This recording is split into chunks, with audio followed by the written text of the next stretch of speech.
محبت اہل بیت میں شیعہ ہوں بننا پسند کروں گا، اور محبت احترام صحابہ میں سنی بننا پسند کروں گا۔ مجھے سب سے بہترین مسلمان وہ یہودی لگے جو بھی حال میں ہی مسلمان بنے ہیں۔ دنیا کی سب سے بہترین قوم اگر میں کہوں تو وہ یہودی جو مسلمان بن گئے۔ ایک ہی ہے، دوسرا کوئی نہیں ہے۔ ایکا برہما، ایک ہی کریٹر ہے، دویتیا نائستی، دوسرا نہیں ہے۔ ناظرین محترم، صوفیزم کو بڑھاوا دینے کے لیے voice for peace and justice N G O کیا کچھ کر رہی ہے؟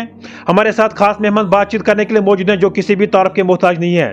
جی ہاں، میں بات کر رہا ہوں غلام رسول دہلوی صاحب کی، جو کہ voice for peace and justice N G O کے انٹرنیشنل ہیڈ ہیں۔ آج انہوں نے گاندربل کا دورہ کیا، آج ہمارے ساتھ یہاں پہ روبرو ہیں۔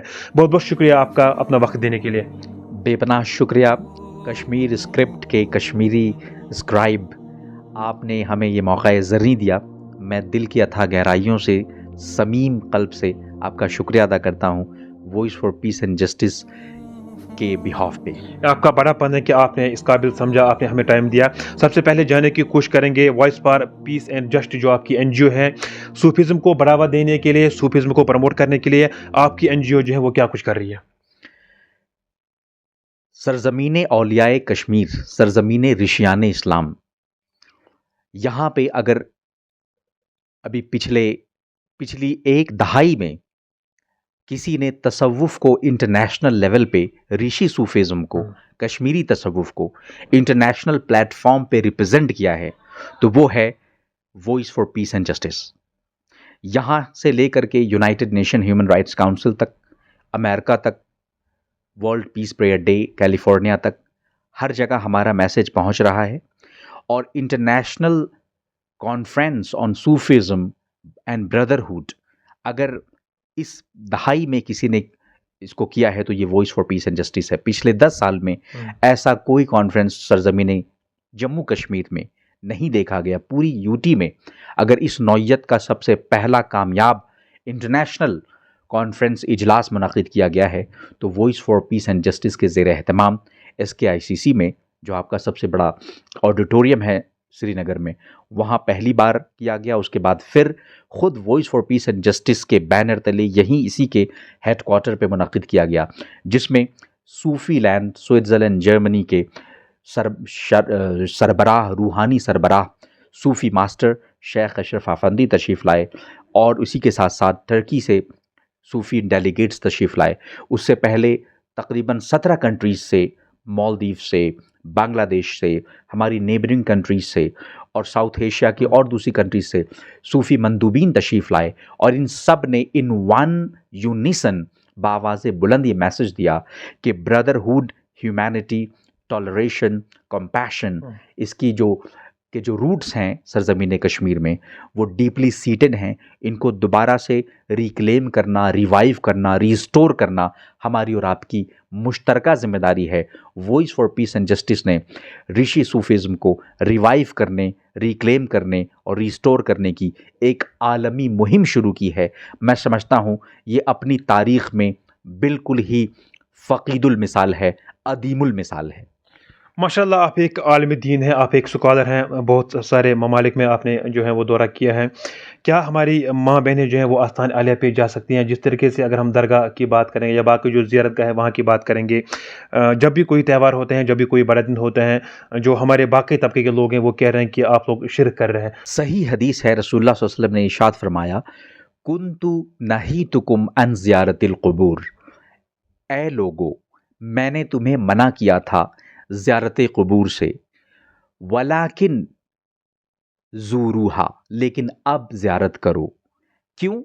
فإنہا تذکر الآخرہ، اس لیے کہ قبروں کی زیارت آخرت کی یاد دلاتی ہے، وہی تقوی القلوب، اور یہ دلوں کا تقوی پرووائڈ کرتی ہے۔ یہ صحیح حدیث ہے۔ جب رسول اللہ صلی اللہ علیہ وسلم نے زیارت قبور سے منع فرمایا تھا تو صرف عورتوں کو منع کیا تھا، لیکن کیوں منع کیا تھا؟ عورتوں کو اس لیے منع کیا تھا کیونکہ عورتیں وہاں پہ عرب معاشرے میں جاہلی رسوم و رواج جہاں پھیلا ہوا تھا، واویلا کرتی تھیں، روتی تھیں، کچھ زیادہ بلکتی تھیں، جس میں اپنے بالوں کو نوچتی تھیں، ان ہیومن پریکٹسز کیا کرتی تھیں، غیر انسانی عادتیں، غیر انسانی رسم و رجم۔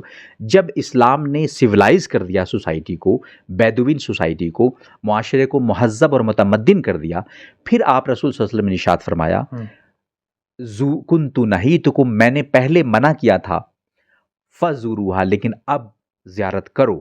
تو جب آپ نے اجازت دی تو مردوں عورتوں سب کو اجازت دی، کیوں؟ اس لیے کہ تذکرۃ الآخرہ اور تقوی القلوب، آخرت کی یاد دلانا اور قلوب کو پاک صاف کرنا، یہ صرف مردوں کا حق نہیں ہے، یہ عورتوں کا بھی حق ہے۔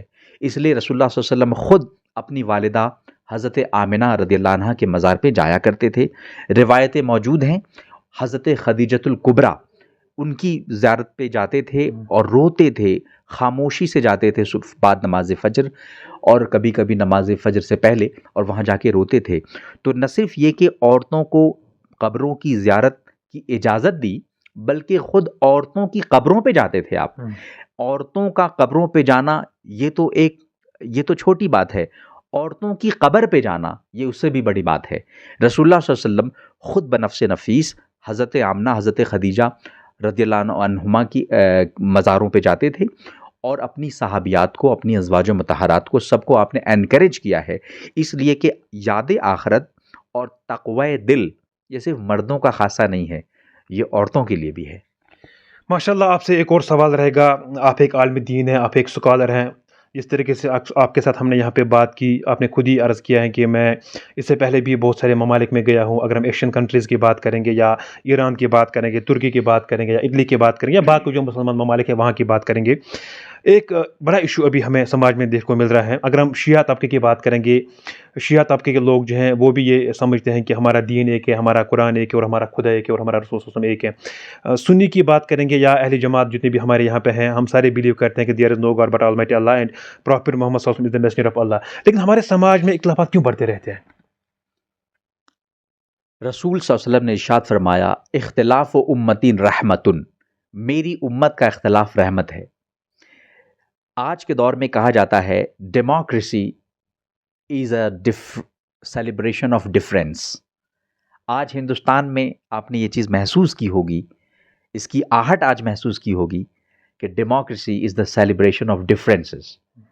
پھر سے ڈسینشن، ڈفرینس، اس کو سیلیبریٹ کیا گیا کہ اختلاف رائے کو، اختلاف ووٹ کو۔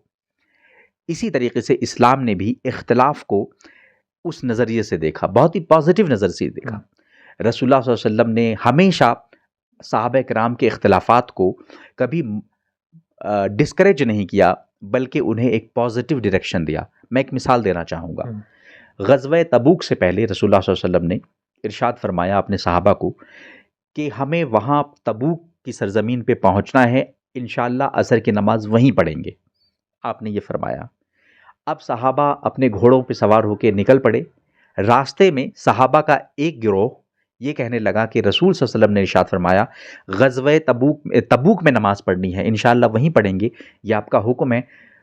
انہوں نے اپنے گھوڑے دوڑا دیے کہ ہمیں وہیں نماز پڑھنی ہے، وہاں ہی پہنچنا ہے، یہ آپ کا حکم ہے۔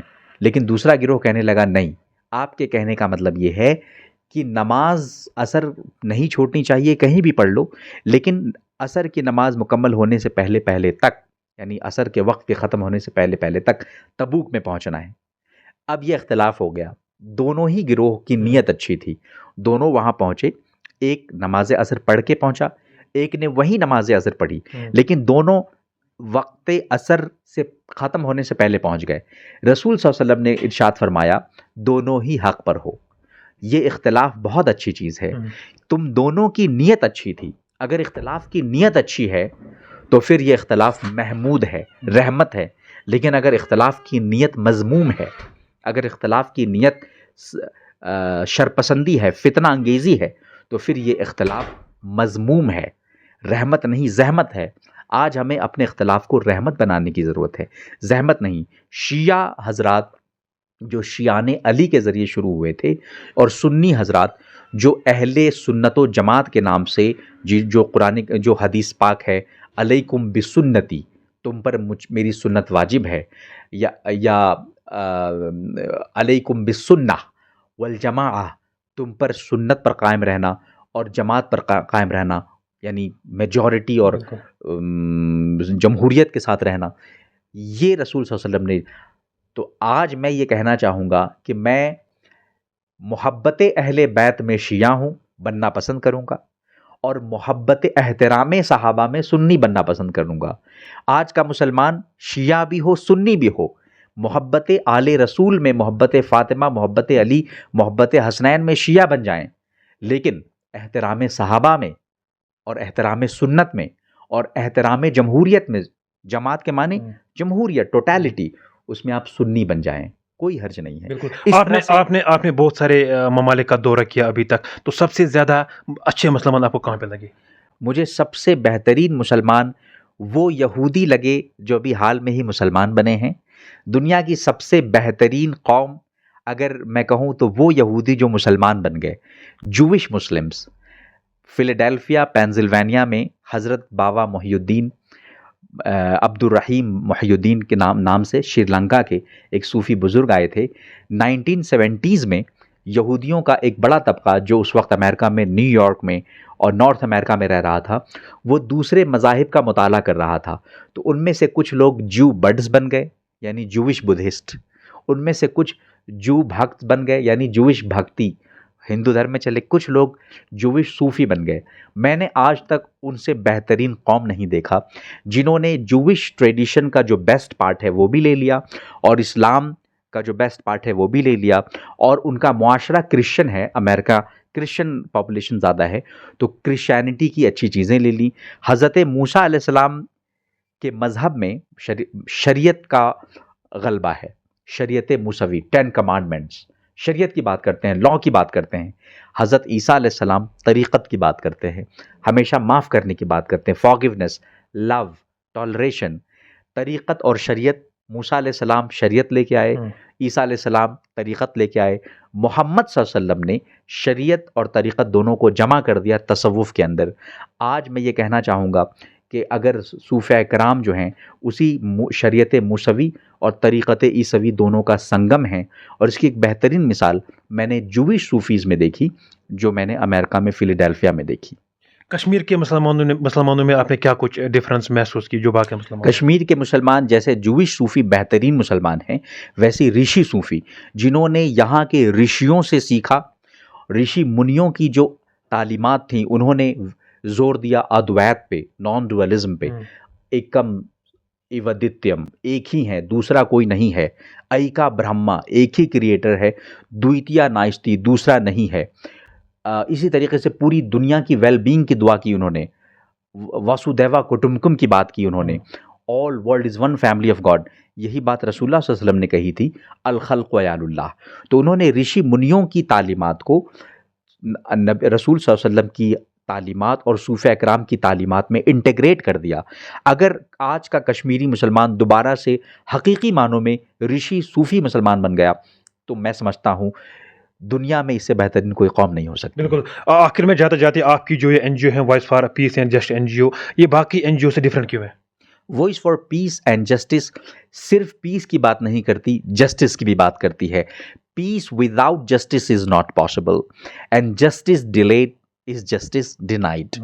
تو جب تک معاشرے میں انصاف نہیں ہوگا، غریب غریب تر بنتا جا رہا ہے، امیر امیر تر بنتا جا رہا ہے. جب تک اس کھائی کو ہم پاٹیں گے نہیں، unless we bridge this gap, we cannot achieve peace within and peace outside. بہت بہت شکریہ اپنا وقت دینے کے لیے. ناظرین محترم، یہ ہمارے ساتھ بات کر رہے تھے voice for peace and justice N G O کے انٹرنیشنل ہیڈ غلام رسول دہلوی صاحب. آج انہوں نے گاندربل کا دورہ کیا تھا، ہم نے ان کے ساتھ بات کی، کچھ سوالات پوچھے. خصوصاً طور پہ ہم نے ان کو یہ پوچھا تھا کہ آپ کی جو یہ این جی او ہے voice for peace and justice N G O کیوں باقی این جی او سے ڈفرینٹ ہے، اور آپ کی این جی او جو ہے وہ صوفیزم کو بڑھاوا دینے کے لیے، صوفیزم کو پروموٹ کرنے کے لیے کن چیزوں پہ کام کرتی ہیں. تو اور بھی ہم لگاتار آپ ساتھ روبرو ہونے کی کوشش کریں گے. اللہ نگہبان.